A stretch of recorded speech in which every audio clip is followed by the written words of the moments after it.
I stepped out of the car and onto the cracked driveway, the familiar scent of damp earth and overgrown grass wafting up to greet me like a morbid welcome home. The old family house loomed before me, its once cheerful yellow paint now faded to a sickly shade of butter. I hadn't set foot here in 20 years, not since the day my parents moved away, leaving this place to gather dust and memories. As I approached the front door, a shiver ran down my spine. The porch creaked beneath my feet, a sound that echoed through the stillness like a groan. I fumbled for the key, my hand trembling as I unlocked the door. The interior was just as I remembered, yet different. The air inside was heavy with the weight of years, thick with the scent of decay and rot. I wandered through the rooms, my footsteps echoing off the walls. Everything was just as I'd left it, the same furniture, the same fixtures, the same faint scratches on the banister where I'd slid down as a child.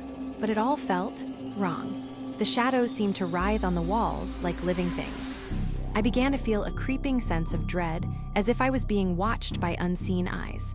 As I made my way upstairs, the creaking of the stairs beneath my feet seemed to take on a rhythmic quality, like a slow heartbeat. I reached the top and paused, listening. The house was silent, except for a faint scratching noise coming from within the walls. It was a soft, persistent sound, like fingernails on plaster.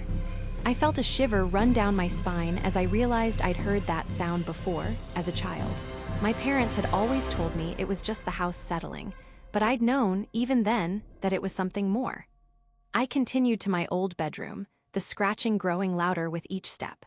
The room was just as I'd left it, the same posters on the wall, the same bedspread. But on the wall opposite my bed, someone or something had written a single word in crude, childish letters. Mine. My heart racing, I spun around, but I was alone. The scratching grew louder still until it was almost deafening.